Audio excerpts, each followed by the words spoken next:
Dosen dan teman-teman semua, nama saya Bilha Padakari.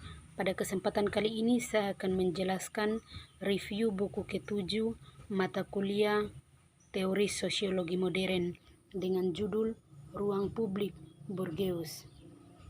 Di bawah feodalisme, Herbert Marx melaporkan wilayah publik tidak ada sebagai ruang interaksi dan debat, tetapi hanya representasi aristokrasi dan bangsawan memainkan drama simbolis keagungan dan keagungan di hadapan rakyatnya. Berbicara tentang ranah publik, bahkan menyesatkan sejauh publisitas sebagai atribut status atau mode performatif lebih signifikan daripada lokasi spasial. Hubungan antara publisitas representatif ini dan tontonan kehidupan publik yang dimediasi massa saat ini tipis. Itu hanya pertunjukan dan dipentaskan di depan rakyat, bukan atas nama publik. Sebenarnya tidak ada publik seperti itu, hanya tampilan publik, sebuah ranah publik yang berbeda dan akibatnya wajar. Sebuah ranah privasi yang berbeda sama sekali tidak ada, namun bentuk-bentuk kapitalisme, perdagangan, dan keuangan yang muncul. Herbert Marx di sini berfokus pada Inggris, Prancis, dan Jerman, dan akhirnya pembentukan masyarakat sipil yang didukung oleh ideologi otonomi swasta pada akhirnya akan mengubah publik menjadi sesuatu yang sangat berbeda. Jauh sebelum feodalisme berada dalam pergolakan kematiannya, jangkauan geografis yang meningkat dan keteraturan perdagangan kapitalisme awal telah melatih jaringan komunikasi yang berkembang, terutama buletin perdagangan. Mula-mula, buletin beredar di antara jaringan perdagangan yang tertutup. Ini belum menjadi kebangkitan budaya publik berbasis cetak. Keterbukaan masih melestarikan kekuatan feodal dan tetap terutama lisan, teatrikal, dan langsung. Tumbuhnya saling ketergantungan antara negara yang semakin tersentralisasi dan kapitalis perdagangan, atau yang pertama mengamankan kekuatan politik dan militer untuk mendukung perluasan pasar asing dan domestik. Yang terakhir, pengamanan pendapatan untuk yang pertama, menandakan awal dari rasa baru publikasi, kekuatan feodal, gereja, pangeran dan bangsawan yang merupakan pembawa publisitas perwakilan hancur dalam proses polarisasi adalah masalah kepentingan publik yang intens. Otoritas negara bergantung pada hasil inisiatif ekonomi swasta dan nasib borjuasi bergantung pada kebijakan pajak negara, undang-undang hukum, dan militer. Sebuah hubungan yang kompleks antara ekonomi dan negara muncul selama fase merkantilis di suatu sisi, perebutan atau produksi ekonomi dan perdagangan melihat ruang privasi yang semakin percaya diri mulai mengikis kemahakuasaan negara.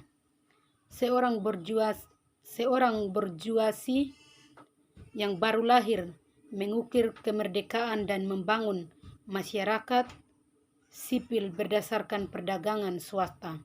Tapi di bawah merkantilisme, tentu saja urusan ekonomi. Penalaran kritis ini bergantung pada penyebab informasi tercetak bagi Herbert Marx. Perkembangan politik, ekonomi, budaya, dan teknologi pers memainkan peran mendasar konsepsi modern tentang publik yang aktif dan bernalar.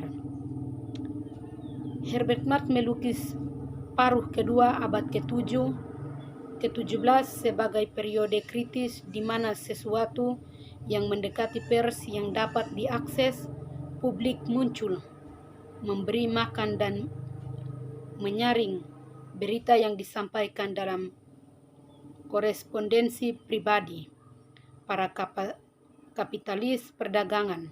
Hal ini menandai munculnya komunikasi cetak teratur yang ditujukan kepada penerima yang tidak ditentukan. Tentu saja penonton sebagian besar terbatas pada strata borjuis dan intelektual.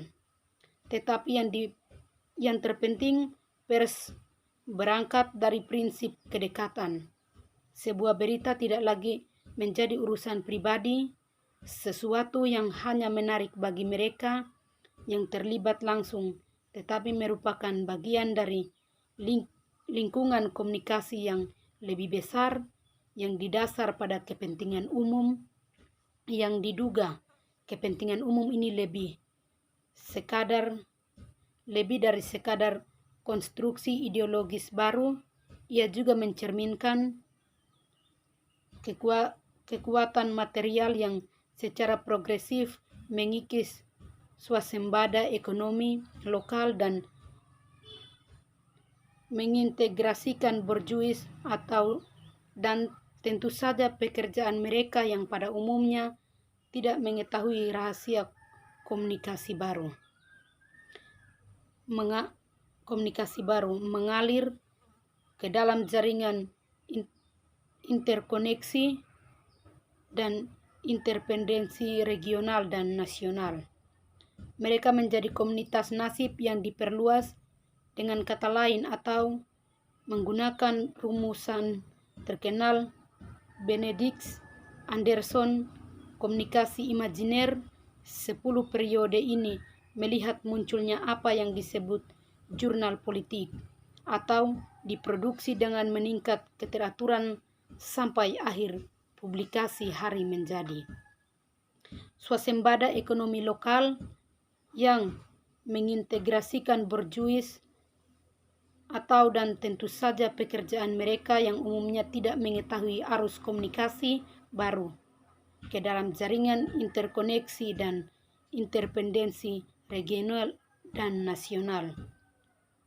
Bagi Herbert Marx, dua penggerak sisi penawaran sangat penting bagi pertumbuhan pers. Pertama, berita telah menjadi komoditas dan ada skala ekonomi yang dapat dimanfaatkan dengan memproduksi berita untuk memperluas pembaca. Yang kedua, otoritas negara dengan cepat memanfaatkan kekuatan dan kata-kata yang dicetak. Sebagai kekuasaan bermigrasi dari lokalisme, dari perkebunan ke negara sentralisasi, media cetak menawarkan saran yang efisien untuk mengkomunikasikan dekrit, proklamasi, berita kerajaan, dan simbol otoritas lain di seluruh wilayah.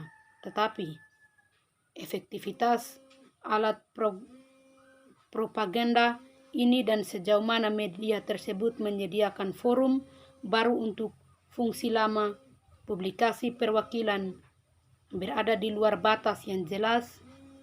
Di sisi pemerintahan ada ketegangan mendasar antara citra diri publik bernalar yang muncul dan prinsip rule by decree. Peran pendahuluan yang diberikan Herbert Marx ke ruang publik sastra mengalami ambiguitas tertentu. Bagaimanapun, ruang publik sastra yang digambarkan Herbert Marx seolah-olah adalah fenomena abad ke-18. Sementara abad sebelumnya ditandai dengan munculnya pers yang lebih peduli dengan berita dan informasi.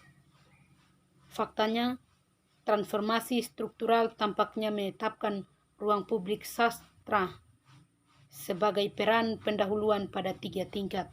Akhirnya, ada pertimbangan sinkronis dalam citra diri idealis dari ruang publik borjuis. Ruang publik sastra dibentuk sebagai wilayah klarifikasi diri, prapolitik, zona kebebasan, di mana kemanusiaan yang diduga atau asli lingkup dibentuk sebagai ranah klarifikasi diri para politik, sebuah zona kebebasan di mana subjektivitas kemanusiaan atau otentik dapat berkembang, yang perlindungannya harus menjadi raison d'etre dan pemerintahan yang adil. Sekian dari saya, terima kasih.